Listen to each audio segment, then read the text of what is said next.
Si le patient n'arrive pas à réaliser le single heel slide test avec succès, on va lui proposer des exercices de correction de la rotation lombo-pelvienne. Le patient peut s'allonger sur le dos, sur l'essuie et sur le Pressure Biofeedback Stabilizer. Donc ici, normalement, je gonfle le stabilizer jusqu'à 40 mm de mercure. Le patient, lors de la réalisation du test, il n'arrive pas à contrôler le bassin et donc il va, au moment du glide, donc du slide du pied gauche, il va basculer le bassin vers la gauche.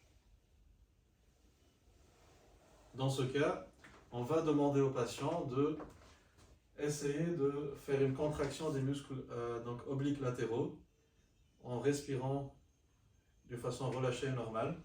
Et donc la pression va augmenter de 40 jusqu'à 48-50 mm de mercure. Tout en gardant cette contraction et cette pression vers 50 mm de mercure, le patient va mettre un doigt au niveau de l'épine iliaque antéro-supérieure homolatéral.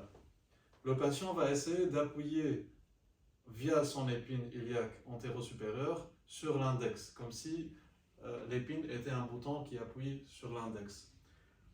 Et ceci va être effectué au moment du slide de la jambe gauche sur la table. Au moment du mouvement de la jambe, une variation de plus ou moins 5 mm de mercure est acceptable. Mais à la fin du mouvement, du glissement du pied sur la table, il faut garder la pression vers 48-50 mm de mercure. Le patient peut encore réaliser cet exercice. Et donc, de cette position, le patient va rester 5 secondes et veille à ce que la pression ne change pas. Donc, le patient peut tendre la jambe. Pour davantage progresser dans la réalisation de cet exercice, le patient peut glisser sa jambe lentement jusqu'à 45 degrés. Et s'il réussit à maintenir la pression, à ce moment-ci, il peut décoller le pied 5 cm de la table. Garder quelques secondes la position, puis revenir sur la table et tendre la jambe.